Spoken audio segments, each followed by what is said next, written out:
What is going on, everybody? My name is Kneeckoh and welcome back to another Pokemon Scarlet and Violet VGC video. Today we are going to be talking about what the best gimmick is for Pokemon Scarlet and Violet and why I believe it is terrestrialization, right? I think terrestrialization is easily the best gimmick for a number of reasons. There's been a handful of other gimmicks along the way, and I recently asked a poll question on my community tab on YouTube to kind of get an idea of what people thought as far as what the best gimmick was. So I got it here. You can see the best gimmick poll question. I like doing these a lot because it gets a fun way to interact with people on the channel. And I asked people what they thought the best gimmick was for Pokemon. So I had Tera, Z-Moves, Dynamax, and Mega Evolution. And you can see here that Mega Evolution kind of runs away with the votes, but Tera has a lot of votes itself at 25%. Now, Mega is just incredibly popular because it just added so much to other Pokemon. It changed their forms and gave them stat boosts. It just made them very unique. However, if I look at a lot of the comments, a lot of these comments, while they say I prefer Mega, I think Mega was cooler, Tera is just better for competitive play. And that seems to be the general consensus as you dig through a lot of the comments on this particular poll question. And I find this very interesting because it shows that despite people loving Mega, it maybe wasn't the most healthy thing for the game. So that's what we're going to talk about today, why Tera is probably the best gimmick that Pokemon has had, and why I really hope Tera continues moving forward with Pokemon and we quit getting new gimmicks all the freaking time. So if this is your first time here on the channel, make sure you are subbed for more videos like this in the future, but let's get into it. So like I mentioned, there are a ton of other gimmicks that have been around in Pokemon, Mega being the most prevalent, right? If we look at all these fun Megas, you know, they added a little flair to certain Pokemon. The problem that Megas, I feel, faced in regards to all the other gimmicks that we've had is Megas were limited. They were limited to certain Pokemon, and a lot of the time they weren't given to Pokemon that actually needed a buff to make them more competitively viable. They were given to Pokemon that were popular, which makes sense from a business standpoint, but not from the standpoint of trying to build a competitive game, which is kind of what Pokemon has been leaning into in the more recent years. You see there's a lot more money being put into the VGC side of things in their tournaments. There's a lot more prize money. There's a lot more production value. They're leaning into the competitive side of things because it is becoming that much more popular in recent years, and Megas just doesn't benefit that. There's just not a case where having certain Pokemon only be able to use the gimmick benefits the entire format. Now, looking at something like Dynamax, which I find very interesting because Dynamax actually was good. Like, let's pull up. Dynamax was able to be used by every Pokemon. However, not every Pokemon really benefited from being Dynamaxed, which made things kind of interesting. And that's kind of where things got interesting with Dynamax. Was despite everybody could use it, it didn't help everybody. Now, there are the same issue that we had with Mega was prevalent in Dynamax because Gigantamax was a thing, and certain Pokemon were able to get Gigantamax buffs and have special moves that were dedicated to Gigantamax, looking at Charizard specifically here. Other ones were like Pikachu, Venusaur, Blastoise, Colossal, things of that nature.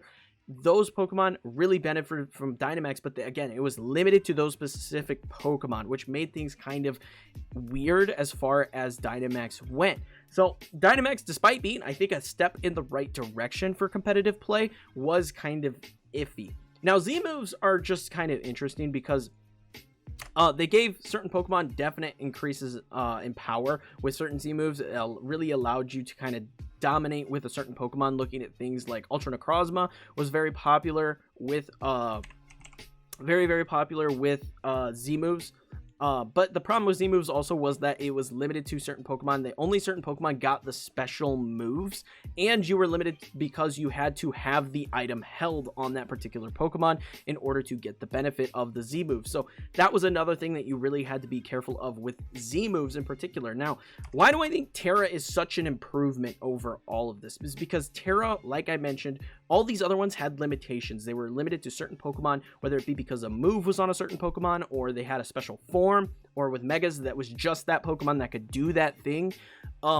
With Tera, every Pokemon in the game can terrestrialize, and it gives them a benefit in battle, whether it be an offensive benefit or a defensive benefit. And you've seen it used both ways, and I feel like that is so much more healthy for a competitive game. You're able to kind of maximize what a Pokemon could do in the battle by changing its type, and the fact that every Pokemon that uses it does benefit from it makes it that much better as a competitive gimmick. Specific Pokemon that come to mind are things that have those 4 times weaknesses. You're seeing a lot of that currently in Regulation E. There are Pokemon that, like, normally without this would just not be good. It just wouldn't be very beneficial. Things like Heatran. Heatran absolutely despises ground type attacks, but because of the ability to terastallize and change Heatran's type to something like grass or to fairy, you are able to get so much more out of this particular Pokemon because you don't have that weakness. So things like that. Another example, Hisuian Arcanine. This is a Pokemon that nobody thought was going to be good in competitive play because of its typing. It's 4 times weak to water. Ew, that's gross. Nobody likes that. It's 4 times weak to ground. Ew, that's gross, right? This is a Pokemon that is seeing so much use right now because of terastallization. You're able to get out there, change it to a water type, change it to a grass type, whatever the case may be. Change its type to get rid of that weakness and allow it to do things that normal Arcanine cannot. For example, Dragonite Chien-Pao is very popular right now in the meta. And what hits both of those incredibly hard? Rock Slide. This is a Pokemon that could come out and Rock Slide, intimidate the Chien-Pao. Probably not intimidate the Dragonite because they're usually running like Inner Focus or something. But you can get out there and you can intimidate the Pokemon and then hit them super effectively and be able to get away from your weaknesses with this Pokemon, allowing it to do more than what normal Arcanine could do in the exact same role. So despite this having a really mediocre typing, it is able to get out there and do things that normal Arcanine could not and fill a role that much better. Another Pokemon that has seen a fair bit of play and actually won the most recent regional, at least at the time of recording the most recent regional, is Kommo-o. Kommo-o, again, horrible typing, right? You are weak to Fairy, and the most popular Pokemon in the format right now is still Fluttermane. Fluttermane would eat this for breakfast, but because we have terastallization, this Pokemon can get away with it with Tera Steel. You don't have to worry about that weakness to your Fairy types. You don't have to worry about your flying weaknesses. You don't have to worry about your psychic weaknesses because you can get away with it with terastallization. So that, in my opinion, is the biggest benefit for terastallization. You can find a niche for a Pokemon under certain conditions with terastallization by changing its type that it allows Pokemon to fill roles that they previously could not. Another Pokemon that comes to mind when you think about, changing your type to maximize your bonuses. Snorlax is a really solid option because you can change Snorlax to a Tera Ghost or something to that effect, right? Set up your belly drum and be able to avoid your fighting type weakness and start devouring other Pokemon on the field. Just absolutely annihilating them after you're set up. This also protects you from fake outs, so you don't have to worry about being faked out if you go for the belly drum turn 1.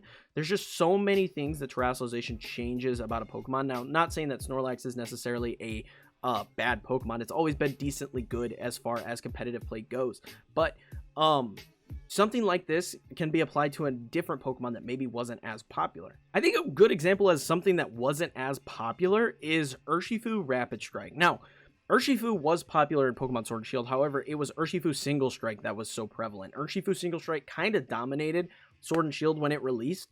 But Urshifu Rapid Strike is actually the Urshifu of choice as far as VGC goes in Scarlet and Violet. And I think a lot of this has to do with terastallization.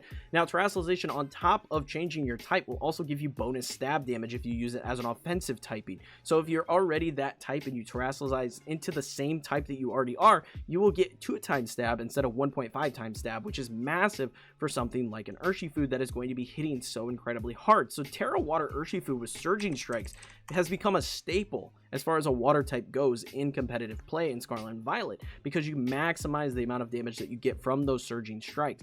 That is very, very big for this particular Pokemon.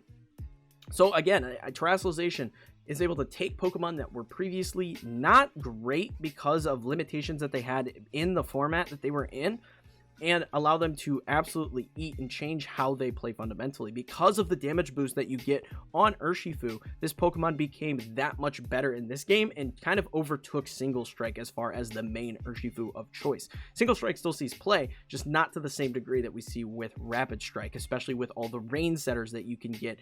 Pelipper, Politoed, Tornadus being able to set the rain, right? There's so many options available to you to maximize this Pokemon's damage with terastallization that it just made this Pokemon just all around a better pick for a lot of teams versus the single strike variant. So it's for all of these reasons that I feel that all in all, Terrestrialization has been more healthy for competitive Pokemon than previous gimmicks. Now, you can like previous gimmicks all you want. There's no problem with that. Obviously, everybody's got their favorites. There's nostalgia for a lot of them. I understand that entirely, but I'm talking as far as competitive play goes, Terrestrialization has, in my opinion, been the most healthy and most welcome change. As someone who played a lot of VGC in the Dynamax formats in Pokemon Scarlet and Violet, in Pokemon Sword and Shield, it's just a very welcome change to see something that is so creative and so versatile in Scarlet and Violet moving forward with VGC. And I really hope, for a lot of these reasons, that we see Terrestrialization move forward to future games. And it kind of feels like they're leaning that way. If you paid attention to the story in the Teal Mask DLC, it really does kind of feel like they are leaning into moving Terrestrialization to other regions, and I really hope that is the case moving forward. So that is all I have for this video, guys. Just kind of a discussion video talking about this particular matter. I found it very interesting and something I just wanted to talk about. Hopefully you all enjoyed, and if you did, leave a like and sub for more videos like this in the future. Also, be sure to check out the Discord. People over there hanging out, playing Pokemon all the time. And if you want to see anything else from me, check out any of the videos that you see here on screen. But until next time, peace.